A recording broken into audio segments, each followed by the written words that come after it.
Hello प्यारे बच्चों, आप सभी का सनराइज एजुकेशन एकेडमी में मैं विशाल भार्गव हार्दिक स्वागत करता हूं। तो हम कक्षा 11वीं के बारे में बात कर रहे थे और उसमें भी हमने देखे भौतिक जगत तथा मापन, फिजिकल वर्ल्ड एंड मेजरमेंट। तो हमने उसके दौरान मात्रकों के बारे में पढ़ा, उसके बाद विमा के बारे में पढ़ा, डायमेंशन के बारे में पढ़ा और अब जो अगला टॉपिक आता है वो लघु तथा वृहद दूरियों का मापन।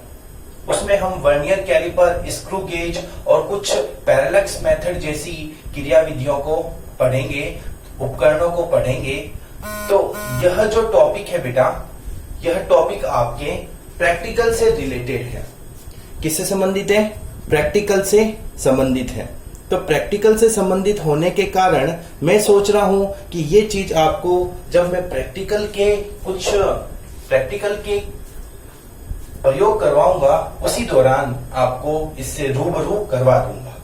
तो हम अपने टॉपिकों को आगे बढ़ाते हैं और आगे बढ़ाएंगे। तो अब आज का जो हमारा टॉपिक होगा वो होगा त्रुटि, एरर। तो त्रुटि को देखते हैं।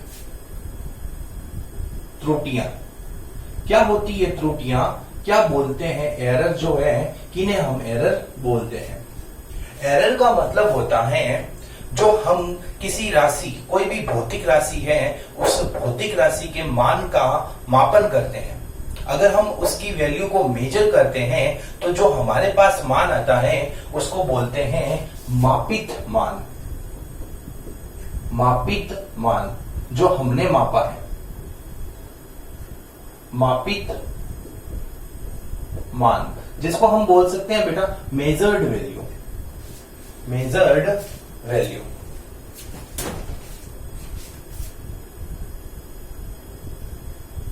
तो मेजर्ड वैल्यू है।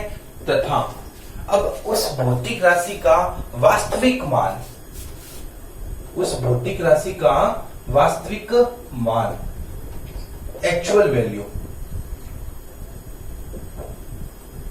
तो इन दोनों के जो डिफरेंस आता है, इसी डिफरेंस को हम किस नाम से जानते हैं? एरर के नाम से। तो अगर कोई पूछे कि what do you mean by error, तो हमें बोलना है कि यदि हम किसी फिजिकल क्वांटिटी की वैल्यू को मेजर्ड करते हैं तो हमारी मेजर्ड वैल्यू तथा उसकी एक्चुअल वैल्यू, उन दोनों का जो डिफरेंस आएगा वही एरर होगा। अगर मैं जो मापता हूं वह एक्चुअल वैल्यू के ही बराबर आ जाए तो उस केस में एरर नहीं होगी। मतलब क्या? मतलब मापित मान तथा वास्तविक मान है, मेजर्ड वैल्यू और एक्चुअल वैल्यू, ये दोनों यदि बराबर होते हैं तो इस केस में एरर जो है, त्रुटि नहीं आती है। तो एरर समझ में आया। त्रुटि का मतलब क्या? हम जो माप रहे हैं तथा उसका जो वास्तविक एक्चुअल है, तो उन दोनों का जो डिफरेंस आ जाता है, अंतर आ जाता है, उसी ही त्रुटि कहते हैं। क्यों आती है त्रुटि? क्या कारण है त्रुटि के? तो अनेकों कारण हैं। कुछ कारण हम बोल सकते हैं उपकरण से संबंधित है कि भाई हमारा जो मेजरमेंट करने वाला उपकरण है, डिवाइस है, उसी में ही कुछ कमी हो, या फिर अगर किसी वैल्यू को मेजर करने के लिए अनुभवी आदमी को लगाना चाहिए लेकिन वहां पर अनुभव नहीं होने के कारण भी त्रुटि आ सकती है।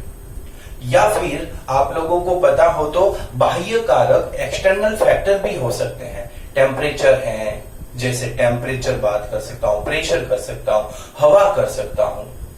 आपको पता होगा सुनार की दुकान में जब वह सोने को तोलता है तोलों में, तो उस केस में पंखे की हवा का प्रेशर भी बहुत मायने रखता है। इसलिए उसकी जो तोला या तराजू होता है वो एक कांच के बॉक्स के अंदर होता है। क्यों होता है कांच के बॉक्स के अंदर? क्योंकि पंखे की हवा का प्रेशर उसके ऊपर न पड़े और उसमें कुछ भी बदलाव नहीं हो। नहीं तो आपको पता होगा कि एक छोटी सी, मतलब कि 1 ग्राम भी ऊपर नीचे यदि हो जाए सोने में तो हजारों में पैसा चला जाता है। 1 ग्राम सोने की कीमत कितनी है? लगभग 4000। 1 तोले में 10 ग्राम होते हैं तो 1 तोले की कीमत कितनी है?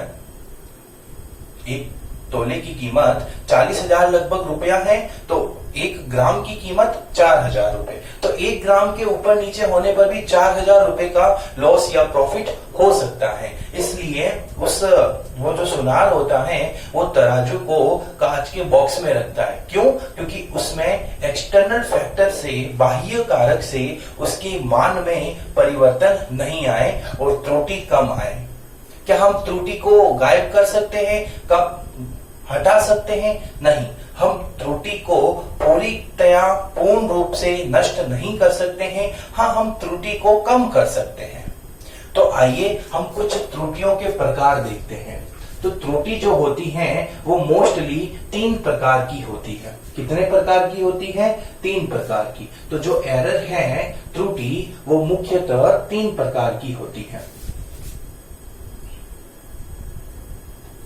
3 प्रकार, 3 टाइप्स ऑफ त्रुटि। कौन कौन से 3 प्रकार होंगे बेटा?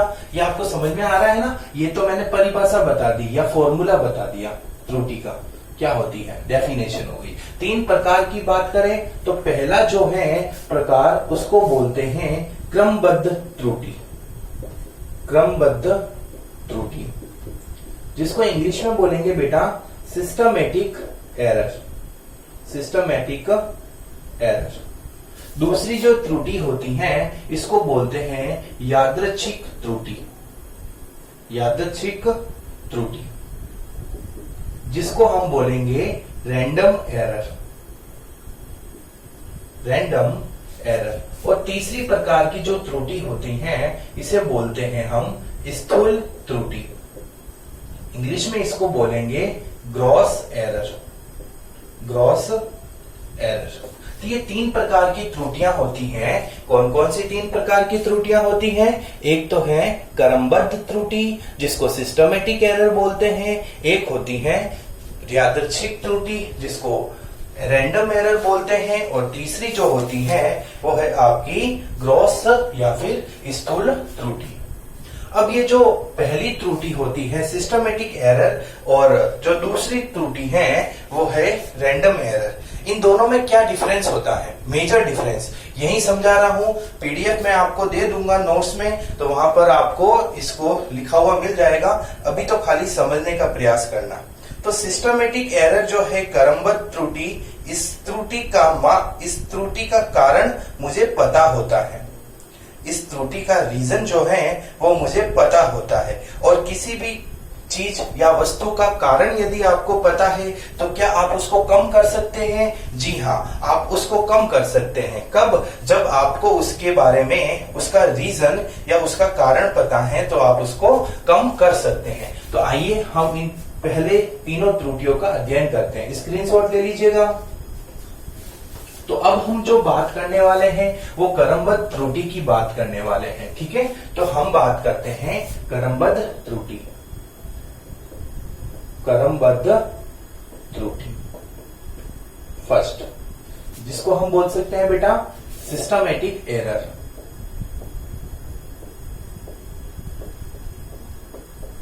क्या होता है सिस्टमेटिक एरर? जिसका कारण हमें पता हो।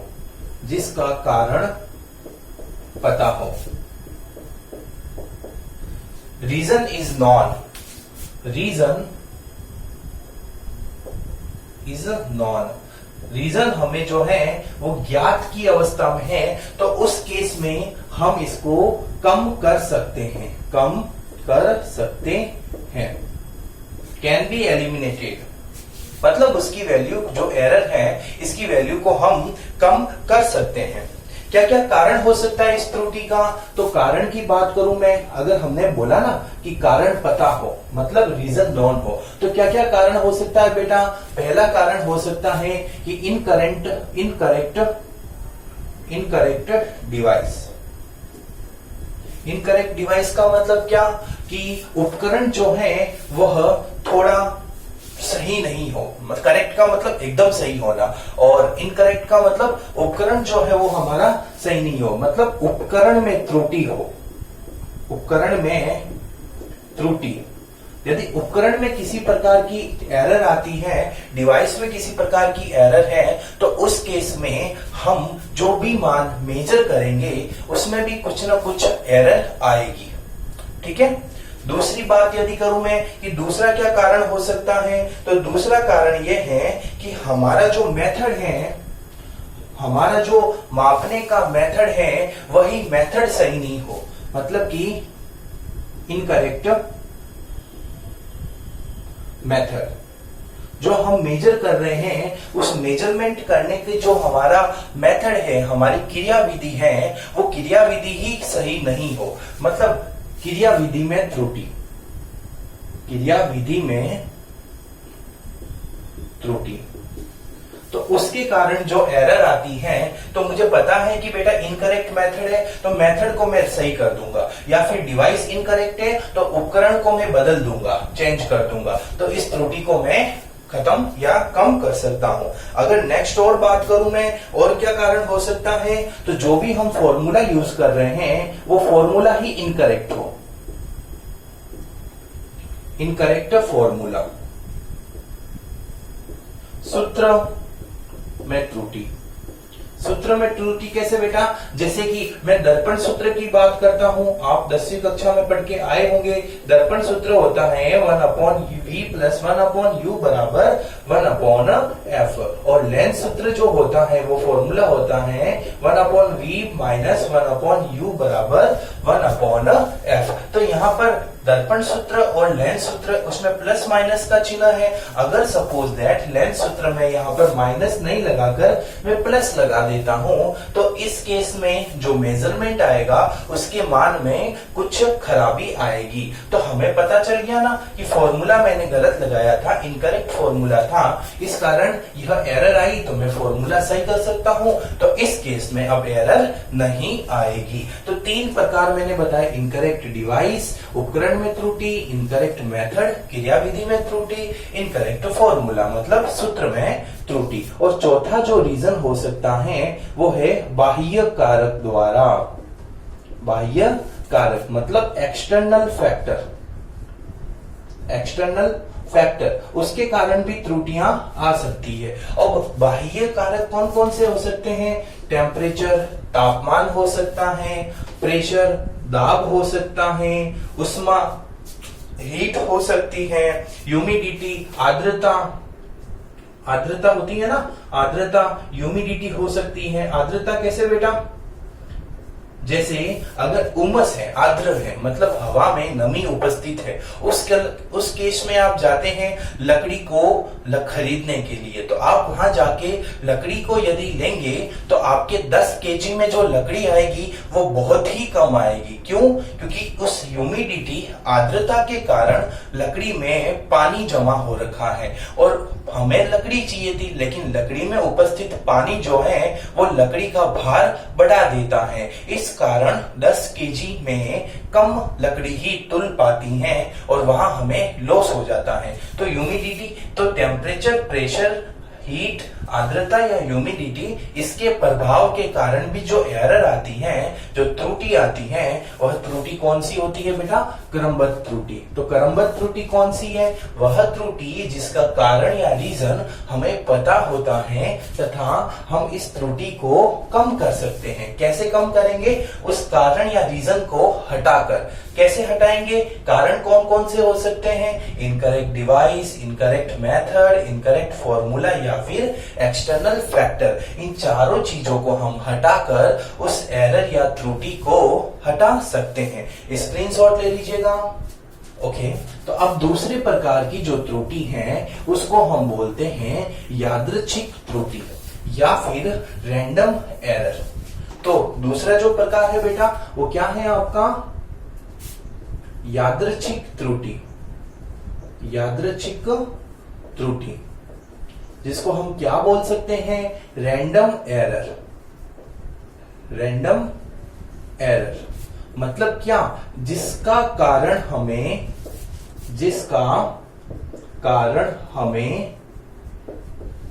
नहीं पता हो, whose reason is not known, जिसका कारण हमें पता ही नहीं है, मतलब रीजन जो है वो हमें पता नहीं है, नॉन नहीं है वो रीजन। तो क्या रीजन हमें पता ही नहीं है तो उस कारण को मैं दूर कर सकता हूं क्या? नहीं। तो उस कारण को मैं दूर नहीं कर सकता, मतलब कारण के आधार पर मैं इस त्रुटि को कम नहीं कर सकता, क्योंकि मुझे तो कारण ही नहीं पता है। अगर मुझे कारण पता होता ना, जैसे आप घरों पर बैठे हो और आप पढ़ाई नहीं कर रहे हो, तो उसके पीछे का 2 मिनट, हाँ ओके, हेलो, ओके, हाँ, तो उसके पीछे का हमें जब रीजन ही नहीं पता है तो मैं उस रीजन को दूर कैसे करूंगा? तो फिर इस त्रुटि को सर क्या कम नहीं कर सकते हैं? कम तो कर सकते हैं, लेकिन कैसे कम करेंगे? गणितीय रूप से। गणितीय रूप, और गणितीय रूप में भी बात करूं तो औसत या माध्य लेकर के द्वारा त्रुटि कम कर सकते हैं। एरो नीचे की ओर है, मतलब कम कर सकते हैं। तो एरर को हम कम कर सकते हैं बाई मैथमेटिकल फॉर्म। और मैथमेटिकल में भी क्या?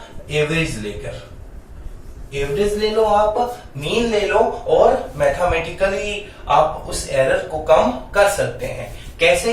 एग्जाम्पल के तौर पे बोलता हूं, सपोज दैट कि मेरे पास में एक वायर है।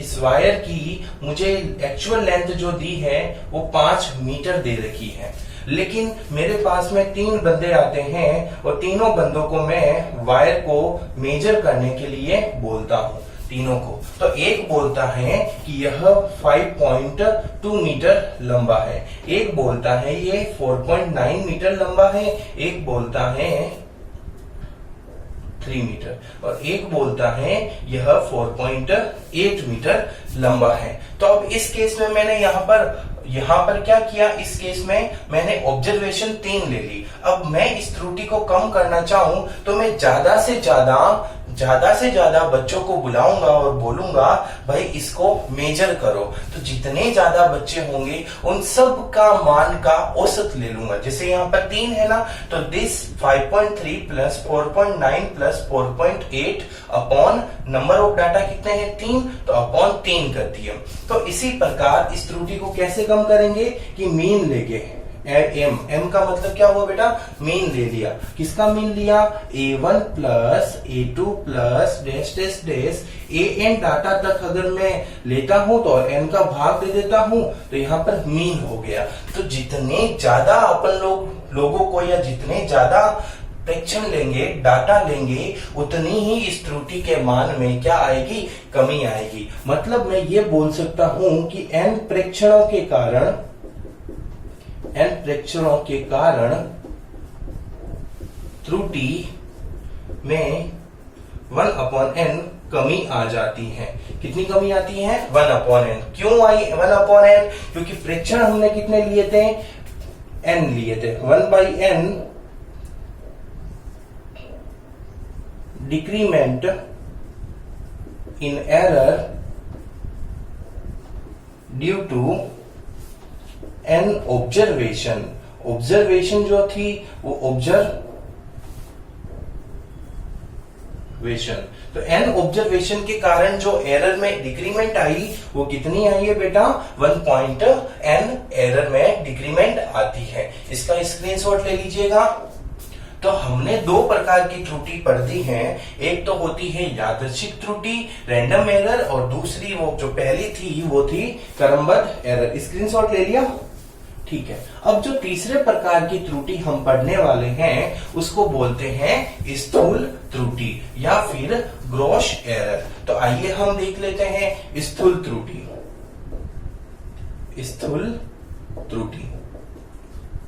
जिसको हम क्या बोलते हैं? Gross error. अब ये ग्रॉस एरर क्या होती है? ये ग्रॉस एरर होती हैं कि जैसे सपोज दैट कि मैंने यहाँ पर उस वायर को मापने के लिए बच्चों को बुलाए थे, और एक बच्चा ऐसा आया जिसको तो ये भी नहीं पता कि स्केल के 0 को इस वायर के एक सिरे पर रखना है, फिर मापना है। वो तो स्केल के बीच में वायर को रखता है और ऐसे ही मापने लग जाता है, मतलब उसको पता ही नहीं है, अनाड़ी बच्चा है। अनाड़ी बच्चा है मतलब उसको अनुभव नहीं है, उसको एक्सपीरियंस नहीं है। तो ये जो त्रुटि होती है वह अनुभव नहीं होने के कारण होती है, अनुभव नहीं होने के कारण होती हैं। और अनुभव जब तक नहीं है, lack of experience, lack of care बोल दो या फिर एक्सपीरियंस बोल दो। तो केयर या एक्सपीरियंस नहीं है, उस केस में जो एरर आती है वह एरर स्थूल त्रुटि या ग्रॉस एरर कहलाती है। तो अनुभव है ही नहीं, तो यह अनुभव नहीं है तो यह बार बार वही गलती दोहराएगा, क्योंकि उसको तो एक्सपीरियंस ही नहीं है ना। तो यह बार बार इस गलती को दोहराएगा, तो ये रिपीटेड मोड में चलती रहेगी, मतलब पुनरावर्ती करेगी, ये पुनरावर्ती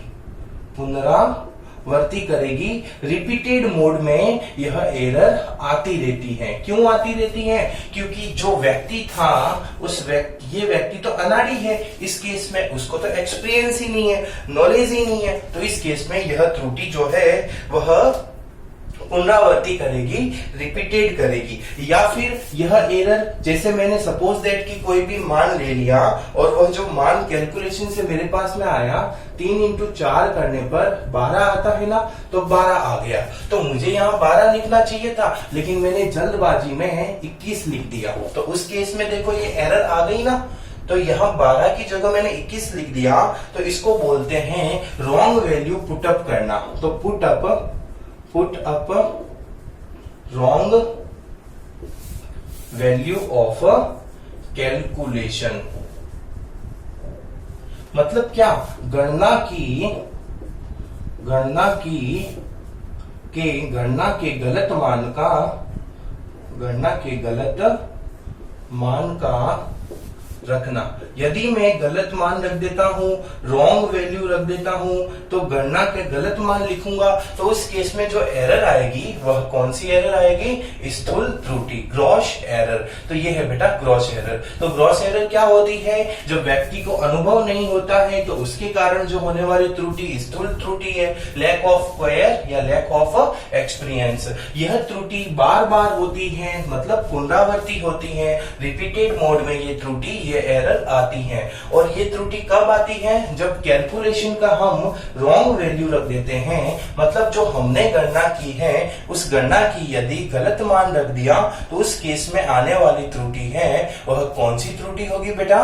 ग्रॉस त्रुटि या स्थूल त्रुटि होगी। अब आप इसका स्क्रीनशॉट ले लीजिए। ओके, उसके बाद में ये तो हमने कारण के आधार पर पढ़ा कि भाई कारण के आधार पर त्रुटि जो है वो मुख्यतः 3 प्रकार की होती हैं। लेकिन हम फिजिक्स पढ़ रहे हैं और फिजिक्स में मैथमेटिकल का बहुत ज्यादा वेटेज होता है, तो हम मैथमेटिकल रूप में देखेंगे एरर अब कितने प्रकार की होती हैं। तो अब मैं लिख सकता हूं अन्य प्रकार। मैंने क्या बोल दिया यहाँ पर? अन्य प्रकार। तो अन्य प्रकार में अन्य तथ्य या अन्य प्रकार, अदर फैक्ट्स। अदर फैक्ट में सबसे पहले आता है बेटा अपना निरपेक्ष त्रुटि, जिसको बोलते हैं एब्सोल्यूट एरर। ये 4 प्रकार की त्रुटियां आप यहां पर पढ़ने वाले हैं, और इसके ऊपर न्यूमेरिकल क्वेश्चन भी अपन एक करेंगे, ताकि इससे संबंधित क्वेश्चन आपका मजबूत हो जाए। तो यहाँ पर निरपेक्ष त्रुटि क्या होती है, एरर जो है वह क्या होती है? तो बेटा मैं मानता हूं, माना कोई भी भौतिक राशि है, फिजिकल क्वांटिटी है, और उस फिजिकल क्वांटिटी का वास्तविक मान जो है मान लेता हूं वह A है। या फिर हम अभी वास्तविक मान की चर्चा नहीं करते हैं और हम मान के चलते हैं कि कोई भी भौतिक राशि है और भौतिक राशि का मापन किया। क्या किया बेटा? मापन किया हमने, मेजरमेंट किया। किसका किया मेजरमेंट? कोई भी फिजिकल क्वांटिटी का हमने मेजरमेंट किया। अब भौतिक राशि कौन सी है, कोई भी ले सकते हो आप चाहो तो लंबाई ले लो, आप चाहो तो द्रव्यमान मास ले लो, आप चाहो तो टाइम सेकंड ले लो, आप समय ले सकते हो, कुछ भी भौतिक राशि, कोई एक भौतिक राशि ले ली। नाम मैं नहीं बताता हूं और उनका मापन करते हैं। तो मापन में हम n ऑब्जर्वेशन लेते हैं, n प्रेक्षण, n प्रेक्षणों में अलग अलग मान आएगा, जैसे A1 आया, A2 आया, A3 आया, उस प्रकार n प्रकार आ गया। तो अब हम क्या करता हूं, इन सभी प्रेक्षणों का माध्य निकालूंगा। तो माध्य मान, मीन वैल्यू, तो माध्य मान निकाला मैंने, इन सब का मीन वैल्यू निकाली। क्या निकाली बेटा, मीन वैल्यू। तो मीन वैल्यू को हम किससे डिनोट करते हैं, AM से। M का मतलब क्या हुआ, मीन वैल्यू। मीन कैसे निकालेंगे, राशियों का योग बटा राशियों की संख्या, या फिर प्रेक्षणों का योग बटा प्रेक्षणों की संख्या। Sum of observation upon number of observation, और ऑब्जर्वेशन अपने पास में n है तो इन सब का सम कर देते हैं। तो इन गणनाओं का या इन सबका सम करेंगे तो A1 plus A2 plus dash dash dash AN upon जो संख्या है बेटा वो क्या है, n है। तो ये n हो गया संख्या। तो अब बात करते हैं एब्सोल्यूट एरर क्या होगी। तो एब्सोल्यूट एरर जो है निरपेक्ष त्रुटि, अब आएगी निरपेक्ष त्रुटि। तो पहली जो गणना की थी वो A1 की थी ना गणना, तो इस A1 की एब्सोल्यूट त्रुटि जो मैं यहां लिख रहा हूं, थोड़ा ध्यान से समझने की कोशिश करना। A1 की निरपेक्ष त्रुटि, जिसको क्या बोलेंगे, एब्सोल्यूट एरर फॉर A1। इसको डिनोट करने का तरीका क्या होता है, डेल्टा अपन लिख देते हैं, ट्रायंगल बनाते हैं ना ऐसे, ये A1, ये इसको डेल्टा A1।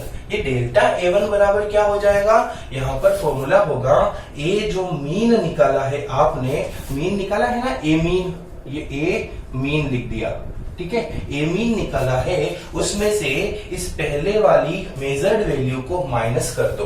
तो डेल्टा A1 बराबर ए मीन माइनस A1, ये कर दिया। तो ये A1 की क्या, तो कौन सी त्रुटि आ गई, निरपेक्ष त्रुटि आ गई, एब्सोल्यूट एरर आ गई। उसी प्रकार क्या मैं यहाँ पर A2 की निकाल सकता हूं, तो A2 की निरपेक्ष त्रुटि, एब्सोल्यूट एरर फॉर A2, इसके लिए फॉर्मूला क्या हो जाएगा, डेल्टा A2 बराबर ए मीन माइनस A2। तो मैंने क्या किया, ए मीन से उसको घटा दिया। इस प्रकार से हम आगे चलेंगे तो AN के लिए एब्सोल्यूट एरर जो है निकाल सकते हैं ना। कैसे निकालोगे आप लोग, डेल्टा AN बराबर ए मीन माइनस AN। तो मैंने यहां पर इन सभी प्रेक्षणों के, सभी ऑब्जर्वेशन का निरपेक्ष त्रुटि, एब्सोल्यूट एरर निकालना बता दिया। कैसे बताया, सभी का तो हमने पहले मीन ले लिया और मीन से इन सबको माइनस कर दिया, तो यह हो गया आपका निरपेक्ष त्रुटि। तो स्क्रीनशॉट ले लीजिएगा, इसके ऊपर मैं एक क्वेश्चन भी करवाऊंगा जिससे आपका माइंड और क्लियर हो जाएगा। ये स्क्रीनशॉट ले लो आप इसका, ओके। अब जो सेकंड प्रकार है हमारा, वह है जो सेकंड प्रोसेस है हमारा, इसी में सेकंड प्रोसेस है वो क्या है आपका, ये जो आपने यहाँ पर निरपेक्ष मान निकाला है ना, इस निरपेक्ष का एक अन्य नाम भी होता है जिसको हम परम बोल सकते हैं। परम त्रुटि बोल दो, A1 की परम त्रुटि बोल दो, या फिर A1 की निरपेक्ष त्रुटि, बात एक ही है। तो अब हम सेकंड पॉइंट क्या करने वाले हैं, माध्य निरपेक्ष त्रुटि, या फिर इसका अन्य नाम क्या हो जाएगा, माध्य परम त्रुटि। इंग्लिश में इसको क्या बोलूंगा, मीन एब्सोल्यूट एरर। तो जो एब्सोल्यूट एरर आई है उन सब का हम क्या निकालेंगे, अब मीन निकालेंगे बेटा। क्या निकालेंगे, मीन। तो कैसे निकालेंगे मीन, उस मीन को हम डेल्टा A बार लिख देते हैं। डेल्टा ए बार लिख दिया, जिससे इसका मतलब क्या है, ये मीन एब्सोल्यूट एरर है, माध्य निरपेक्ष त्रुटि है। और ये माध्य निरपेक्ष त्रुटि क्या होगी, इन सब का माध्य लेना है। अब बेटा होता क्या है, delta A1, delta A2, delta A3 ये सब मान पॉजिटिव भी हो सकते हैं या नेगेटिव भी हो सकते हैं। तो जब मैं इनका माध्य निकालूंगा तो माध्य के केस में मुझे तो पॉजिटिव ही चाहिए, मुझे नेगेटिव नहीं चाहिए। तो यहाँ पर उस केस में मैं क्या करता हूँ, इन सभी का मोड ले लेता हूँ, मापांक लेता हूँ। मापांक का मतलब क्या, जैसे ये +4 है, इसका मैं मापांक लेता हूँ, तो इसका मान, मापांक का मतलब क्या, उन दोनों की तरफ, दोनों की ओर मैंने ऐसे लाइनें खींच दी, तो इसको बोलते हैं मोड या फिर मापांक। और यह मापांक गणित में एक फलन फंक्शन होता है, और इसका काम क्या होता है, प्लस है अंदर तो वो प्लस ही रखेगा, लेकिन सपोज दैट अंदर माइनस है तो उसको भी वह प्लस बना देता है। तो मैं अब क्या करूंगा, इन सभी ये त्रुटियां जो हैं वो माइनस या प्लस दोनों में आ सकती हैं, तो मैं इन सब का मापांक लेके लिखूंगा, जिससे माइनस वाला भी प्लस बन जाएगा, क्योंकि मुझे तो मीन लेना है। तो अब मैं क्या करने वाला हूं, इन सब का मापांक लेके इनका माध्य निकाल दूंगा। तो डेल्टा ए1 मापांक प्लस डेल्टा ए2 का मापांक plus dash dash dash delta n का मापांक, और होल अपॉन में बेटा क्या आ जाएगा, एन आ जाएगा।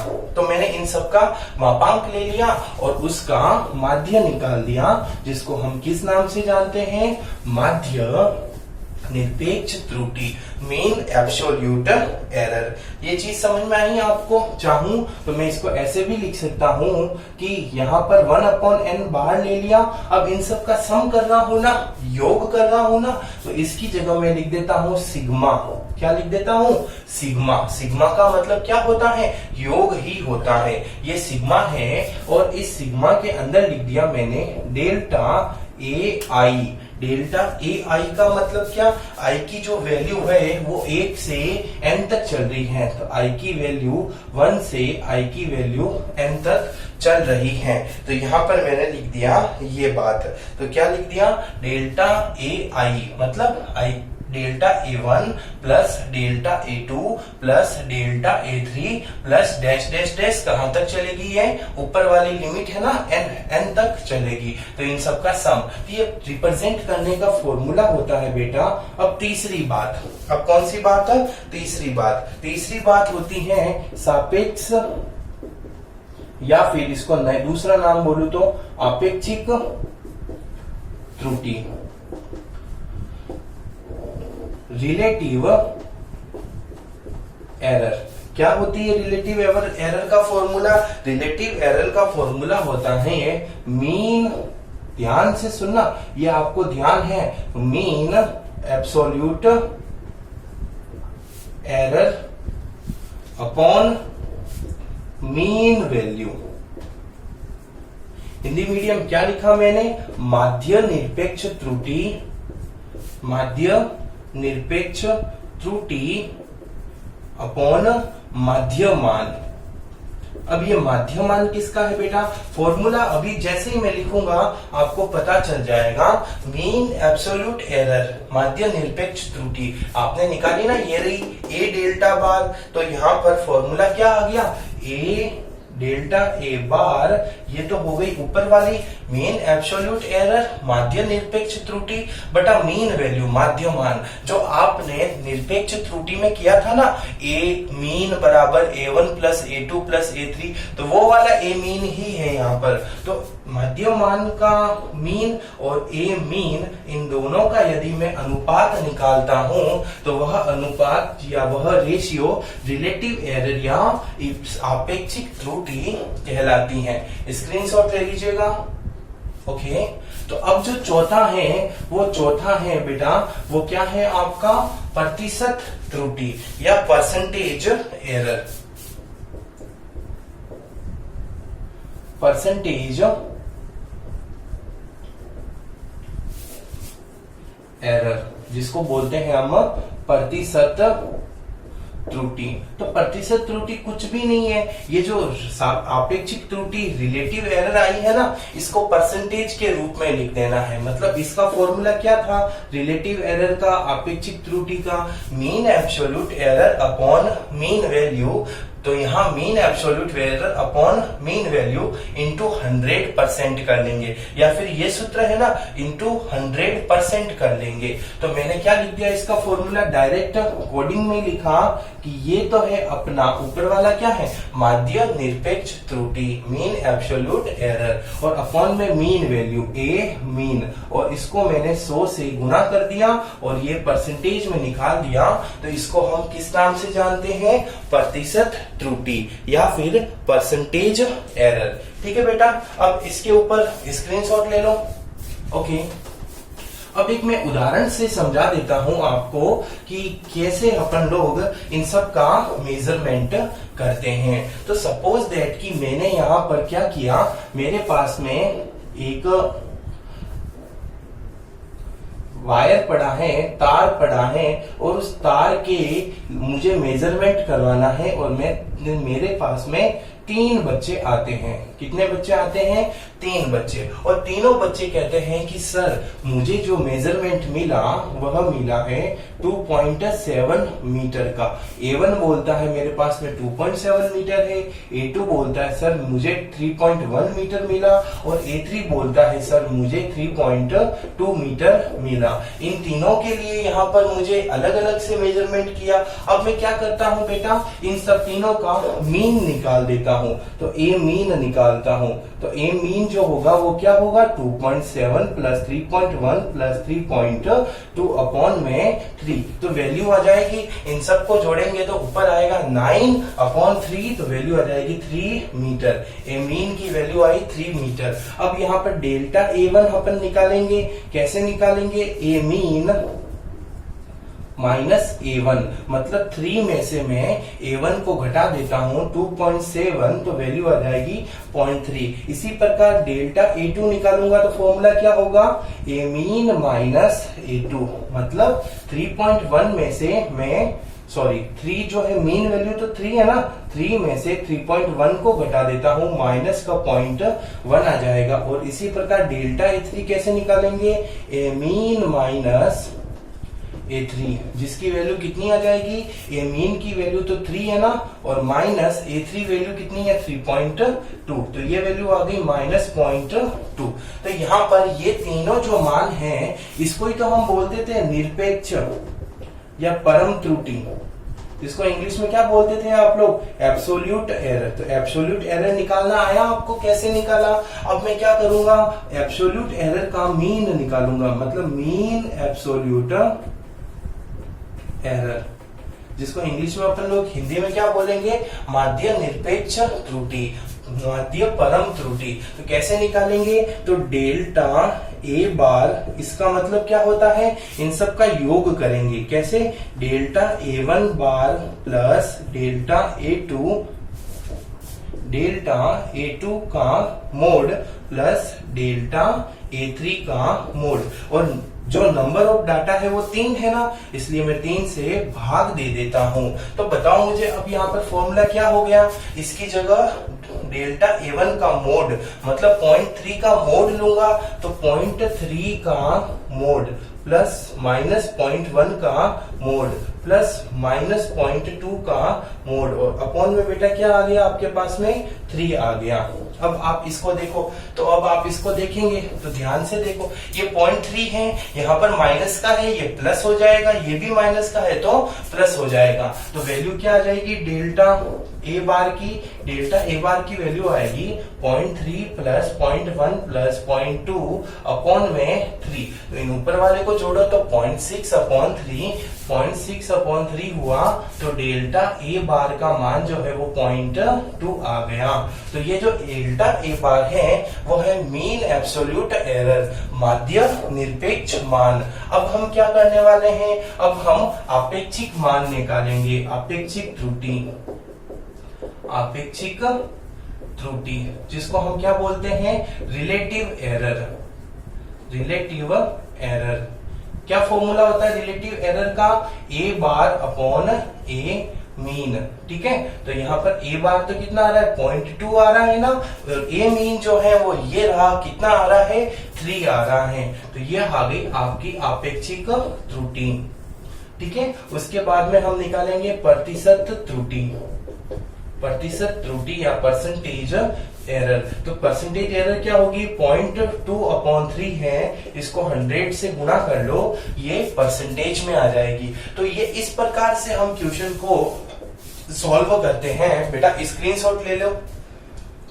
तो आज हमने त्रुटियों के प्रकार और कुछ बातें बताई। अगली कक्षा में हम त्रुटियों का संयोजन करवाएंगे, कॉम्बिनेशन ऑफ एरर करेंगे और सार्थक अंग और पूर्णांकित करके इस चैप्टर को कंप्लीट करेंगे। मैं आशा करता हूं मेरे लेक्चर का आप आनंद उठा रहे होंगे और घर पर बैठकर अध्ययन कर रहे होंगे और अपनी सेहत का ध्यान रखते होंगे। धन्यवाद।